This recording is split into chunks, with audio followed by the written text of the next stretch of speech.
السلام علیکم ورحمۃ اللہ وبرکاتہ۔ بسم اللہ، الحمد للہ، والصلاة والسلام علی رسول اللہ وعلی آلہ وصحبہ ومن والہ۔ محترم ناظرین،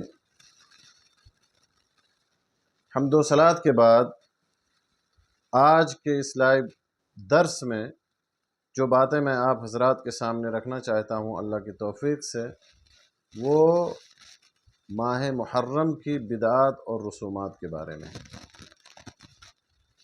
میرے دوستو، جیسا کہ ہم تمام لوگ یہ بات اچھی طرح سے جانتے ہیں کہ محرم کا مہینہ حرمت والے 4 مہینوں میں سے ایک ہے۔ محرم کا روزہ رمضان کے بعد سب سے افضل روزہ ہے۔ خاص کر عاشورہ کا روزہ رکھنے سے گزشتہ سال کے چھوٹے گناہ بخش دیے جاتے ہیں۔ لیکن افسوس کے ساتھ کہنا پڑتا ہے کہ جیسے ہی ماہ محرم کا آغاز ہوتا ہے، لوگ بدعات و خرافات کو انجام دینا شروع کر دیتے ہیں۔ طرح طرح کے رسم و رواج کا مشاہدہ کرنے کو ملتا ہے۔ کچھ رسمیں کھانے پکانے سے متعلق ہیں، ان میں سے کچھ رسمیں ماتم اور عزا سے متعلق ہیں، اور کچھ رسمیں یا کچھ اعمال اور کچھ بدعات اور خرافات تو ایسے ہیں جو شرک کے درجے تک میرے دوستوں پہنچ جاتے ہیں۔ لہذا اس مہینے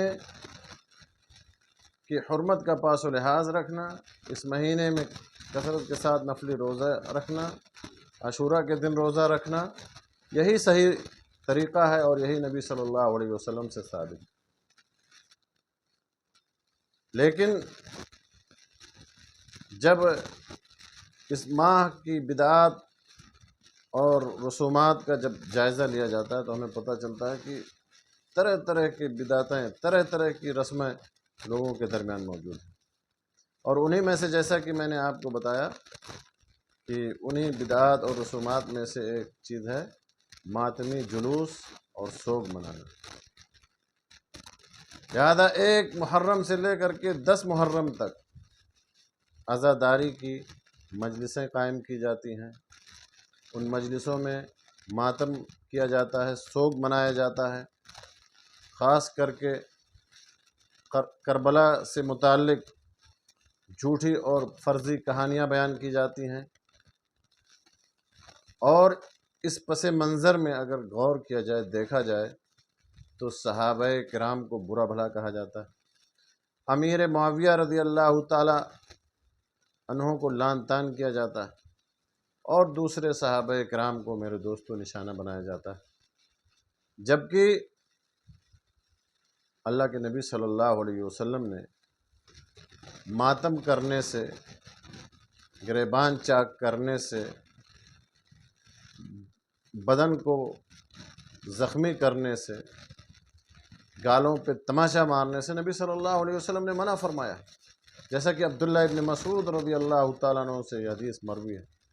کہ نبی صلی اللہ علیہ وسلم نے ارشاد فرمایا لیس منا من ضرب الخدود وشق الجیوب ودعا بدعوى الجاہلیہ، رواہ البخاری۔ صحیح بخاری کی میرے دوستو یہ حدیث ہے کہ جس نے منہ پیٹا، یا بعض روایت کے الفاظ میں ہے کہ جس نے اپنے گالوں پہ تماشے مارے اور اپنا گریبان جس نے چاک کیا، اور جس نے جاہلیت کی پکاری وہ ہم میں سے نہیں ہے۔ لیس منا من لطم الخدود وشق الجیوب ودعا بدعوى الجاہلیہ، ہم میں سے وہ نہیں ہے جو اپنے گالوں پہ تماشا مارے سوگ میں، ماتم میں، اور اپنے گریبان چاک کرے اور جاہلیت کی پکارے۔ اسی طرح سے حسین رضی اللہ تعالیٰ عنہ کی شہادت کے پس منظر میں امیر معاویہ رضی اللہ تعالیٰ عنہ اور دیگر صحابہ کرام کو لعن طعن کا نشانہ بنایا جاتا ہے۔ ایسے لوگوں کو چاہیے کہ وہ نبی صلی اللہ علیہ وسلم کا یہ فرمان سنیں جو ابو سعید خدری رضی اللہ تعالیٰ عنہ سے مروی ہے، متفق علیہ حدیث ہے، صحیح بخاری اور صحیح مسلم کے حوالے سے، کہ نبی صلی اللہ علیہ وسلم نے ارشاد فرمایا لا تسبوا اصحابی ولو ان احدکم انفق مثل احد ذهبا ما بلغ مد احدهم ولا نصیفہ۔ آپ صلی اللہ علیہ وسلم نے فرمایا کہ میرے صحابہ کو برا بھلا نہ کہو، میرے صحابہ کو گالی نہ دو، کیونکہ اگر تم میں کا کوئی شخص احد پہاڑ کے برابر بھی سونا خرچ کر دے تو وہ ان صحابہ کرام کے ایک مد یا آدھے مد کے برابر بھی نہیں پہنچ سکتا۔ انہوں نے جو ایک مد یا آدھا مد خرچ کیا عہد نبوی میں، نبی صلی اللہ علیہ وسلم کے زمانے میں، کوئی اگر احد پہاڑ کے برابر بھی خرچ کر دے تو ان کے مقام کو نہیں پہنچ سکتا۔ اسی طرح سے میرے دوستو،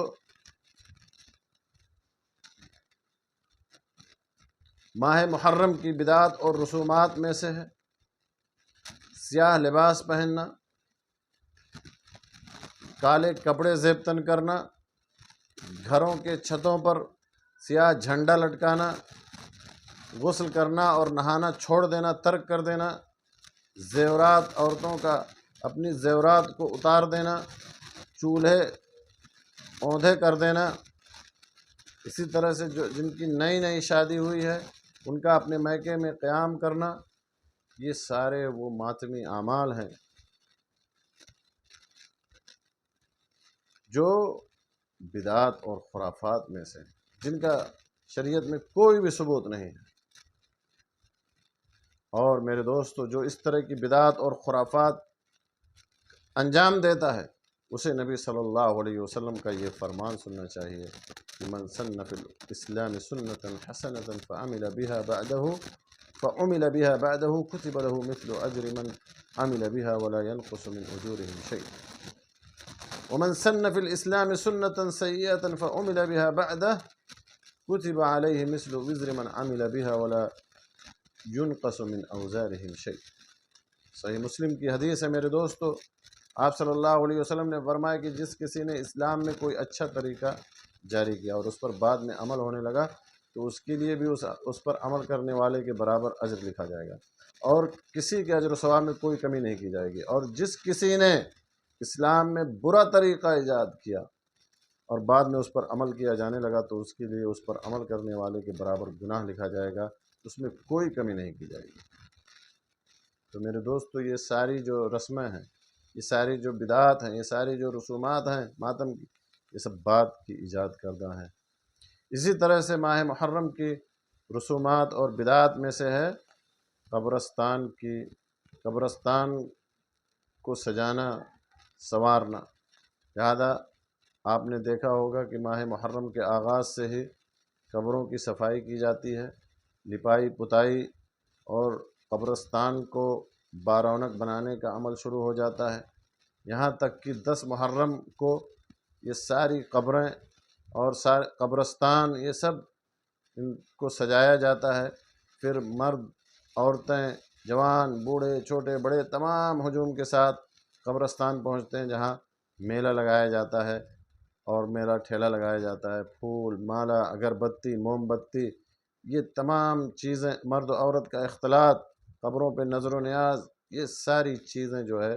میرے دوستو انجام دی جاتی ہیں جن کا دین اسلام سے کوئی بھی تعلق نہیں۔ اللہ کے نبی صلی اللہ علیہ وسلم نے صرف قبروں کے زیارت کی اجازت دی ہے، یا قبروں کی زیارت کا نبی صلی اللہ علیہ وسلم نے حکم دیا ہے تاکہ موت کی یاد آئے، آخرت کی یاد آئے۔ اسی طرح سے میرے دوستو، ماہ محرم کی بدعات اور رسومات میں سے چوتھی چیز ہے کہ حسین رضی اللہ تعالیٰ عنہ کے نام کی نظر و نیاز اور سبیل لگانا۔ آپ نے دیکھا ہوگا کہ جیسے محرم شروع ہوتا ہے جگہ جگہ حسین رضی اللہ تعالیٰ عنہ کے نام کی سبیلیں لگائی جاتی ہیں، اور خواتین کو دیکھا جاتا ہے، عورتوں کو دیکھا جاتا ہے کہ وہ اپنے گھروں کے اندر نظر و نیاز کا خوب اہتمام کرتی ہیں، کھچڑا پکاتی ہیں، حلیم، بریانی، مٹر پلاؤ، زردہ اور پھرنی وغیرہ، یہ تمام ڈشیں پکائی جاتی ہیں اور پھر ان کو لوگوں میں تقسیم کیا جاتا ہے، قبروں اور درگاہوں پر بطور نظر اور نیاز پیش کیا جاتا ہے۔ یہ سب میرے دوستو، یہ بھی ماہ محرم کی بدعات اور خرافات میں سے ہیں جن کا دین اسلام سے کوئی تعلق نہیں۔ اسی طرح سے ماہ محرم کی بدعت اور رسومات میں سے پانچویں چیز ہے کہ 2 پر والے گھوڑوں کا جلوس۔ یہ گھوڑا جس کا نام ذوالجناحین 2 پر والے گھوڑا ہوتا ہے، یہ گھوڑا اس کا نام جیسا کہ میں نے آپ کو بتایا ذوالجناحین ہوتا ہے، یہ میرے دوستو اسے جلوس کی شکل میں سڑکوں پہ نکالا جاتا ہے اور اس میں شرکت کو ثواب کا باعث سمجھا جاتا ہے، اور اس طرح کھلے عام اس طرح کی رسم رواج کا اور اس طرح کی بدعت کا ارتکاب کیا جاتا ہے۔ اسی طرح سے ماہ محرم کی رسومات اور بدعت میں سے ہے تعزیہ داری، تعزیہ بنانا، جس میں کاغذ کے ٹکڑوں اور بانس کے پھٹوں کا مجسمہ تیار کیا جاتا ہے، اس کو تعزیہ کہا جاتا ہے، اور اس پہ نظر و نیاز چڑھایا جاتا ہے، اور کہا جاتا ہے کہ اگر اس کو چھو لیں تو عمر میں برکت آئے گی، بچوں کو اس کے نیچے سے گزار دیں تو ان کی عمر اور صحت میں برکت ہوگی، روزی میں اس سے برکت آئے گی۔ اور پھر 10 محرم کو اس کو کربلا کے میدان میں، جو کربلا کے نام سے ایک میدان ہوتا ہے، وہاں پہ لے جایا جاتا ہے، اور وہاں جا کر کے میرے دوستو پھر ڈھول تماشا اور نہ جانے کیا کیا خرافات کیے جاتے ہیں۔ اور لہذا میرے دوستو خلاصہ یہی ہے کہ ماہ محرم میں نفلی روزہ رکھنا، اس کی حرمت کا پاس و لحاظ رکھنا، یا عاشورہ کا روزہ رکھنا اور گناہوں سے بچنا، یہی ماہ محرم کے اندر میرے دوستو مطلوب ہے۔ باقی جتنے بھی اعمال کیے جاتے ہیں، جتنی بھی رسمیں اس میں منائی جاتی ہیں، جتنے بھی بدعات اور خرافات کیے جاتے ہیں، ان کا دین سے کوئی تعلق نہیں۔ اللہ سبحانہ و تعالیٰ سے دعا ہے کہ اللہ تعالیٰ ہمیں حق بات کہنے، سننے، سمجھنے اور اس پر عمل کرنے کی توفیق عطا فرمائے۔ اللہ تعالیٰ ہمیں بدعات اور خرافات سے محفوظ رکھے۔ اللہ تعالیٰ جب تک ہمیں اس دنیا میں زندہ رکھے ایمان پر، اسلام پر، توحید پر، اور جب ہمارا خاتمہ ہو تو خاتمہ بالخیر ہو۔ آمین۔ وآخر دعوانا الحمد للہ رب العالمین، وصلی اللہ علی نبینا محمد وعلی آلہ وصحبہ اجمعین۔